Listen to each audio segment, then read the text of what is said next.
नमस्कार, जोहार झारखंड देख रहे हैं आप। मैं हूं शुभे मिश्रा आपके साथ। बुलेटिन की शुरुआत बड़ी खबर के साथ करेंगे। बड़ी खबर राजधानी रांची के सिल्ली से, जहां कोचो पंचायत के मारदू गांव में एक बाघ देखे जाने की सूचना मिली है। गांव वाले पुरंदर महतो के घर के अंदर बाघ के घुसने का दावा कर रहे हैं और घर को बाहर से बंद कर वन विभाग को इसकी सूचना दी गई है।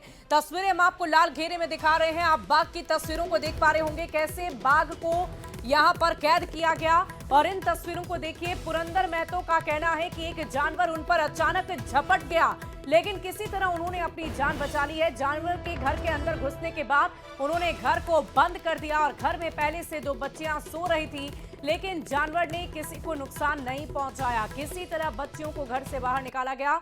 घर के बाहर बड़ी संख्या में लोगों का जुटान है। पग मार्क को देखकर लोग जंगली जानवर को बाघ होने का दावा कर रहे हैं। हालांकि वन विभाग की टीम ये साफ करेगी कि जानवर बाघ है या कोई दूसरा जंगली जानवर।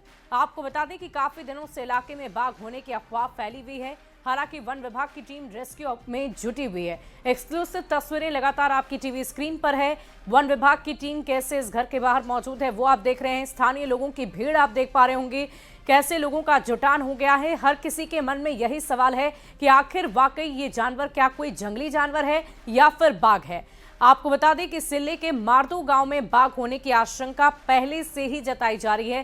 पिछले कई दिनों से ग्रामीणों की तरफ से यह आशंका जताई जा रही है कि गांव में बाघ है।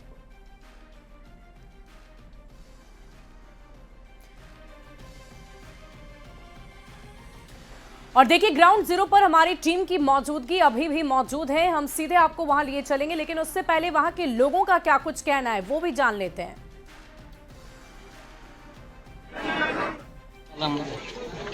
अच्छा, किधर से आया वो? दीवाल फांद के आया है, दीवाल तो गिर गया है। पक्का तो जड़ाई का नहीं है, कंचा का जड़ाई का है। और वहाँ उसका बाल भी है, सटका गया था, टाइट हो गया था। जी मैं जब बाहर निकली तो तब वो बाघ मुझे देखकर घुस गया था अंदर। और दरवाजा के सामने ही एक लड़की सोई थी। चिल्लाए थे तो वो भी उठ गई और मेरे पिताजी भी उठ गए। उसके बाद मेरे पिताजी हमको घर के अंदर ले गए, सबसे घर के अंदर। उसके बाद खिड़की तरफ से बड़ा था, तो उसमें तरफ से ईट बड़ा था, तो उसमें फिर से घुस गया, तो छलांग मारा था खिड़की से, तो हम लोग बाहर निकल गए।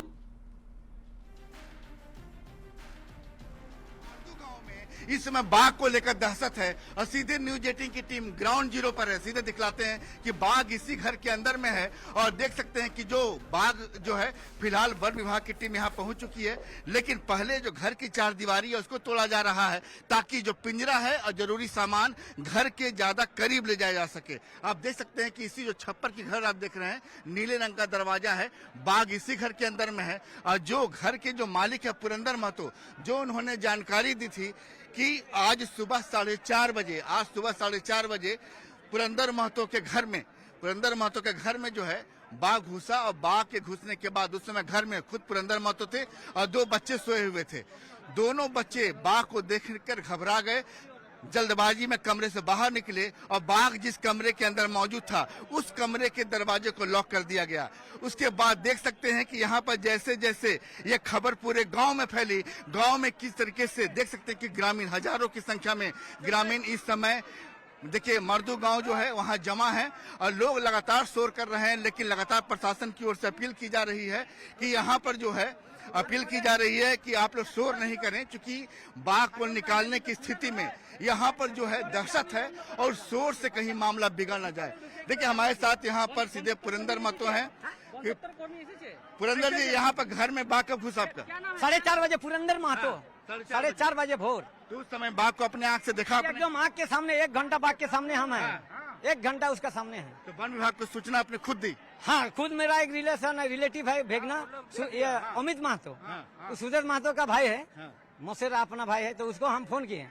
तो उस समय घर में कौन कौन था जब बाघ घर में घुसा? मेरा एक बच्ची और उसका सहेली, मेरा रिश्तेदार का लड़की, मतलब मेरी साली संपर्क है, मौसी सास का लड़की, और मेरी बच्ची 10 क्लास में पढ़ती है उस लाइन में, और हम थे। जैसे ही बाघ घर में घुसा तो आपने क्या किया उसके बाद? जैसे बाघ घुसा अंदर में तो खुला है बाहर वाला दरवाजा, इसमें घुसा तो वो चाली में एक चौकी है जहाँ हम लोग सोते हैं। तो आज हम वहाँ नहीं सोए थे, खटिया में सोए थे। तो वहाँ घुस गया और दहाड़ मारने लगा, तो बच्चा लोग को ठेल के अंदर वाला रूम घुसा दिए और अंदर में वो एक दरवाजा है उसको बंद कर दिए। तो एक जलना वहाँ फाका है, मतलब ओपन है, उसमें दर्जा नहीं दे पाए हैं, गरीब आदमी है। तो हम बोल रहे हैं बच्चे लोगों, अगर इसमें घुस आएगा हम बचा नहीं पाएंगे, जैसे घुसेगा तू लोग भाग जाना। हम उन लोग को मतलब बोले, बच्चा सबको, बड़ा बच्चा है। घर में जो है कमरे कितने हैं आपके? कमरे मेरा है टोटल 6 रूम है। इधर बाहर कि देखिए, सबसे पहले जो दरवाजा के बाहर जो जिस कमरे में जिस घर में बाग है, उस दरवाजे के बाहर जिस समय अभी आप देख सकते हैं कि यहाँ पर घर की चारदीवारी को तोड़ दिया गया है और दरवाजे के ठीक बाहर में वन विभाग के कर्मी और यहाँ पर लोग मौजूद हैं और एक तैयारी की जा रही है कि वास्तव में किस तरीके से बाघ को पकड़ा जाए, रणनीति क्या होगी। देखिए, मोटा रास्ता जो है उसे भी पकड़ लिया गया है, जोन्हा से केज मंगा लिया गया है, पिंजरा मंगा लिया गया, ताकि यहाँ पर पूरी व्यवस्था के साथ यहाँ पर बाघ को पकड़ने की कोशिश की जाए। जाहिर है कि बाघ के इस बार कह सकते हैं, जो बाघ के मुर्दू गांव में घुसने से दहशत है, वो दहशत ग्रामीणों के चेहरे में साफ नजर आ रही है। कैमरा संत के साथ संजय कुमार सिन्हा, न्यूज 18 रांची। और देखिए, संजय सिन्हा इस वक्त लाइव हमारे साथ मौजूद है, सीधे उनका रुख कर लेती हूँ। संजय, इस वक्त वहां पर क्या तस्वीरें आप देख पा रहे हैं? आपके पीछे मैं बहुत सारे लोगों को देख पा रही हूँ, क्या रेस्क्यू चल रहा है अभी भी? देखिए, बाघ को जो रेस्क्यू चलाया जाए ना, उसको लेकर अभी कुछ समय है। पलामू टाइगर रिजर्व की टीम अभी रास्ते में पहुंचने वाली है, बिरसा जैविक उद्यान की टीम पहुंच चुकी है। एक ज्वाइंट ऑपरेशन, रेस्क्यू ऑपरेशन चलाया जाएगा। लेकिन एक नजारा देख लीजिए कि यहाँ पर रांची का सिल्ली मोरी ओपी क्षेत्र है, गांव का नाम मारदू है, हजारों ग्रामीण हैं और एक बाघ होने का दावा है। लेकिन जो पुरंदर महतो का जो घर है, सीधे आपको दिखलाते हैं उसकी तस्वीर कि यहाँ पर ग्रामीण जो बता रहे हैं कि अलग अलग लोग, अलग अलग बातें, अलग अलग दावे। कहा जा रहा है कि नामकुम के जिस लाली गांव में जो बाघ होने का दावा किया जा रहा है, जहां पंजे के निशान मिले थे, ये वही बाघ है जो घूमता हुआ पहुंच गया है। ये आपको इस क्षेत्र में मारदू गांव में आ गया है, क्योंकि नामकुम अंचल, ये वो नामकुम अंचल था और ये आपको सिल्ली है। अब समझ जाइए कि यहाँ पर चूंकि बगल से बंगाल सटता है, तो संभावना यह भी जताई जा रही है कि बाघ का जो कॉरिडोर बंगाल से है, शायद बाघ बंगाल से आया हो। लेकिन यहाँ पर दिखा दें कि जो तस्वीर आप समझिए कि यहाँ पर जो पलामू टाइगर रिजर्व के डिप्टी डायरेक्टर यहाँ पहुंच चुके हैं और वहाँ पर जो मेन टीम, जो टीम को रेस्क्यू करना है, वो टीम जो है आ चुकी है। देखिए, यही घर है, इसके अंदर बाघ है और यहाँ पर जो टीम है, यहाँ पर लगातार यहाँ पर कैसे चलाया जाए। तो किसी नीले जो गेट, आप नीला गेट देख रहे हैं, बाघ इसके अंदर में है। अब यहाँ पर देखिए, बिरसा जैविक उद्यान के जो यहाँ पर जो टाइगर के जो संजय हैं, जो वहाँ देखते हैं। संजय जी, आप तो बाघ के एक्सपर्ट हैं, बिरसा जी में भी बाघ को देखते हैं, बाघ अंदर है, क्या रणनीति अपनाई जाएगी बाघ को पकड़ने को लेकर? रणनीति अपनाई जा रही है। अगर जब तक पीटीआर वाले नहीं आएंगे तब तक हम लोग तो कुछ नहीं कर पाएंगे। हम लोग तो अभी तक आदेश का पालन कर भी लेते। जब तक अगर वो ज्वाइंट रेस्क्यू चलेगा बिरसा जैविक उद्यान का, पलामू टाइगर रिजर्व का। जी, देखिए, जरूरी सामान मंगा लिएगा। ये आपके हाथ में क्या हम देख रहे हैं, ये बताइए जरा सा, इसका काम क्या है? पकड़ने के लिए है, किसी भी जीव को जैसे अचानक से भाग रहा है तो फंसा के इसको पकड़ने के लिए जी, मतलब कि वहाँ ये जो पोर्शन, ये सर आप ये सड़क हो जाएगा। उसके बाद में वो फंस जाएगा उसका पैर, उसके बाद में उसको पकड़े रहेंगे तो वो ज्यादा ताकत नहीं लगा पाएगा। देखिए, लगातार ग्रामीण शोर कर रहे हैं, तो घर को एक हरे, देखिए यहाँ पर जो कवर्ड कर दिया गया है, ताकि यहाँ पर जब भी आदमी ग्रामीण घर को देख रहे हैं तो जाहिर है कि लगातार शोर कर रहे हैं। शोर करने से बाघ जो है ज्यादा उग्र होता है, लिहाजा घर को डायरेक्टली जब ज्वाइंट ऑपरेशन चलाया जाए, रेस्क्यू ऑपरेशन, तो लोग घरों को नहीं देख सके। संजय, आपसे और भी जानकारी लेंगे और भी तस्वीरें देखेंगे, लेकिन इस वक्त हमारे साथ पुरंदर महतो की जो बेटी है, उन्होंने कैसे इस पूरे मामले को देखा और कैसे वो वहां से भागी, उसी घर में वो सो रही थी, उनकी भी बातचीत दर्शकों को सुनवा देते हैं। 5:30 बजे के आसपास था, 5 बजे के आसपास था। बकरी लेकर निकली थी, जो बकरी लेकर निकली थी, उसके बाद हम उसको देखे थे तो मेरे तरफ आ रहा था। तुमने 5:30 बजे घर का दरवाजा खोल के तुम घर से बाहर निकली? किस लिए बाहर निकली थी सुबह? बकरी लेके निकले थे। अच्छा, बकरी लेके बांधते थे तो बकरी को बाहर बांधा, तो तुमने क्या देखा उसमें? बाघ क्या कर रहा था? बाघ इधर ही आ रहा था, वो अपना मेरे तरफ आ रहा था, तो हम उसको देख के अंदर घुस गए। वो भी मेरे साथ घुस गया। तो बाघ तुम्हारे साथ ही घर के अंदर घुसा? तो तुमको डर नहीं लगा? जी, डर लगा था। तो हाँ। अच्छा, क्या बाघ काफी बड़ा था यार? काफी बड़ा जी। तो बाघ ने एक बार उसमें दहाड़ बाघ की नहीं हुई थी, बहुत बार हुई थी। तो तुमने क्या किया उस समय? उस समय घर घुसने के बाद दरवाजा बंद कर दिए थे। देखिए, संजय सिन्हा हमारे संवाददाता लगातार हमारे साथ बने हुए हैं। संजय, ये बताइए कि आपके पीछे पुलिसकर्मी वन विभाग की टीम को तो हम देख पा रहे हैं, स्थानीय लोगों से जरा बातचीत करेंगे क्योंकि ये बताया जा रहा है कि पहले से गांव वालों को आशंका थी कि गांव में बाघ है, उन बाघ की मौजूदगी है, तो उन्हें इस बात का एहसास कैसे हुआ, कब हुआ, इसकी भी जानकारी हम आपसे लेना चाहेंगे अगर संभव हो पाए तो ये तस्वीरें हम आपको गांव वालों के दिखा रहे हैं। जब तक हमारे संवाददाता गांव वालों तक पहुंचते हैं तब तक आप इन तस्वीरों को देखिए और ये समझिए कि कितनी संख्या में लोग वहां पर मौजूद है।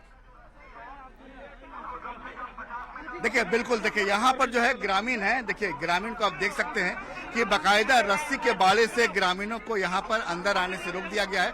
पुरंदर महतो के घर के करीब को ग्रामीण नहीं पहुंचे, लिहाजा सभी लोगों को रोक दिया गया है। बता दें कि इसमें से कई लोग ऐसे हैं जो बाकायदा बाघ को देखने के लिए आस-पास के गाँव से पहुंचे। आप लोग कहाँ से आए? तुलिन से, बंगाल से। बंगाल से बाघ देखने आए? हाँ। तो कब जानकारी मिली कि आप लोग यहाँ जानकारी मिली है सुबह।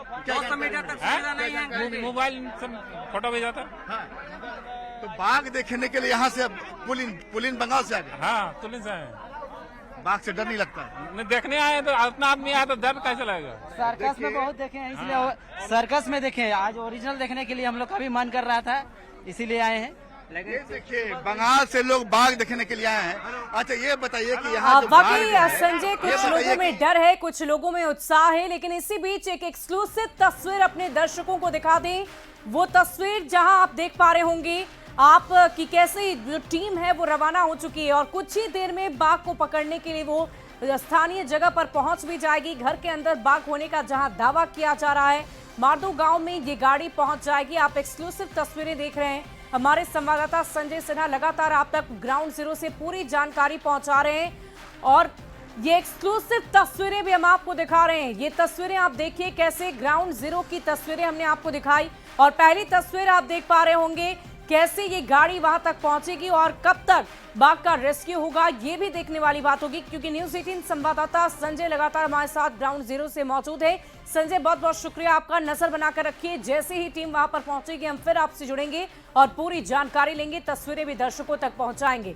बढ़ते आगे, सूत्रों के हवाले से एक बड़ी खबर आ रही है। रिम्स डायरेक्टर डॉक्टर राजकुमार को एक बार फिर पद से हटाने की तैयारी की गई है। शो कॉज के बाद पद से हटाने की तैयारी, रिम्स गवर्निंग बॉडी का हस्ताक्षर लिया जा रहा है। गवर्निंग बॉडी में कुल 13 सदस्य हैं और कई लोगों के हस्ताक्षर करने की सूचना भी मिली है। कांके विधायक ने हस्ताक्षर नहीं किया, सूत्र ये भी बता रहे हैं। बड़ी खबर आपको सूत्रों के हवाले से बता दें, रिम्स डायरेक्टर डॉक्टर राजकुमार को एक बार फिर पद से हटाने की पूरी तैयारी कर ली गई है। शो कॉज के बाद पद से हटाने की तैयारी, रिम्स गवर्निंग बॉडी का हस्ताक्षर लिया जा रहा है और गवर्निंग बॉडी में कुल 13 सदस्य हैं, ऐसी जानकारी है। हालांकि सूत्र तो ये भी बता रहे हैं कि कई लोगों ने हस्ताक्षर कर दी है, कांके विधायक ने हस्ताक्षर नहीं किया है, ऐसी भी जानकारी है। और अब आपको ये भी बता दें कि ये विवाद आखिर क्या है, ये भी आप जान लीजिए। 17 अप्रैल को पहली बार पद से हटाए गए थे स्वास्थ्य मंत्री इरफान अंसारी, जिनकी तरफ से हटाया गया था डायरेक्टर को। फैसले के खिलाफ हाईकोर्ट गए थे डॉक्टर राजकुमार। इसके अलावा नेचुरल जस्टिस का पालन नहीं करने का उन पर आरोप लगाया गया था। हाईकोर्ट ने डॉक्टर राजकुमार के पक्ष में एक फैसला दिया और डॉक्टर राजकुमार के कार्यकाल पर जो सवाल उठ रहे थे, कोर्ट के फैसले के बाद दोबारा उन्हें कार्यभार दे दिया गया। उन्होंने कार्यभार दोबारा से संभाल लिया। स्वास्थ्य विभाग की ओर से फिलहाल शो कॉज नोटिस जारी किया गया है और हस्ताक्षर भी कुछ लोगों ने कर दिया है और आगे क्या कुछ होगा ये तो वक्त ही बताएगा।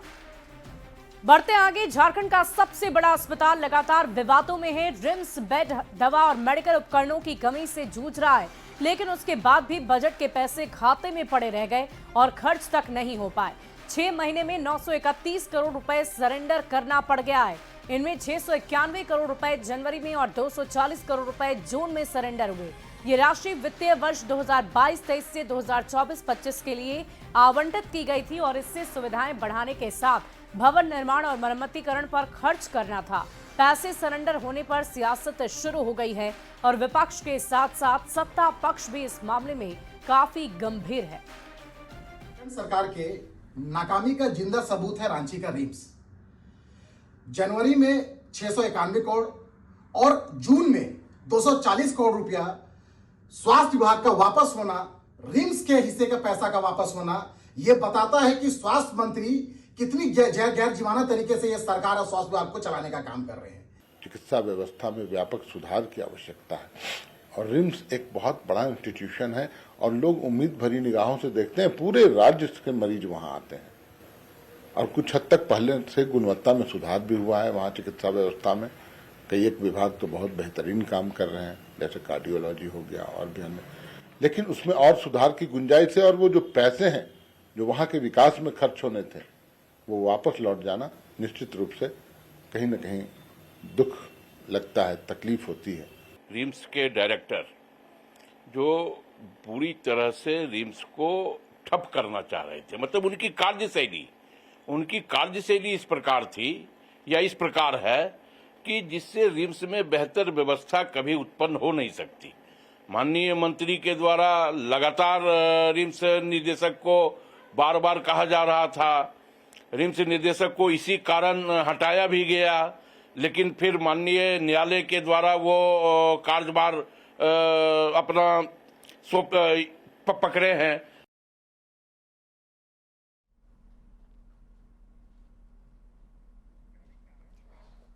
और देखिए, स्वास्थ्य मंत्री इरफान अंसारी झारखंड बीजेपी के अध्यक्ष बाबूलाल मरांडी पर जमकर बरसे और कहा कि रघुवर दास से उन्होंने कैसे हाथ मिला लिया, जबकि वो कहते थे कि कुछ भी हो जाए वो रघुवर दास से किसी कीमत पर नहीं मिलेंगे।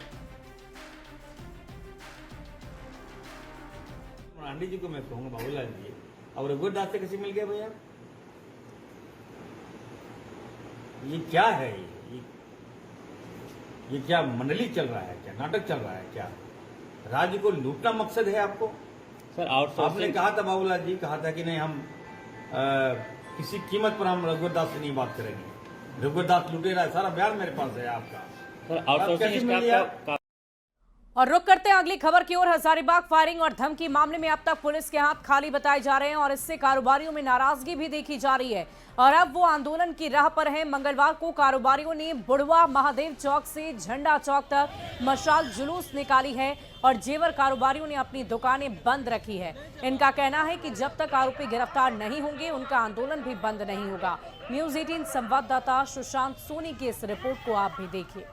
हजारीबाग के महावीर चौक स्थित श्री ज्वेलर्स में पिछले दिन गोलीकांड को लेकर स्वर्ण व्यवसायियों के बीच आक्रोश का माहौल देखने को मिल रहा है। बता दें कि पिछले दिन जिस तरीके से मशाल जुलूस निकालकर उन्होंने विरोध दर्ज किया था, तो वहीं आज की अगर बात करें तो स्वर्ण व्यवसायी संघ के जो लोग हैं उन्होंने आज अपने ज्वेलर्स की दुकान को बंद कर रखा है। इनका मांग है कि जल्द से जल्द जो पुलिस है वो अपराधियों को गिरफ्तार करे, क्योंकि बताया जाता है कि एक उत्तम यादव शख्स ने इस पूरे घटना की जिम्मेवारी ली है और इतने समय बीत जाने के बावजूद भी वे सभी जो अपराधी हैं वो पुलिस के गिरफ्त से बाहर है।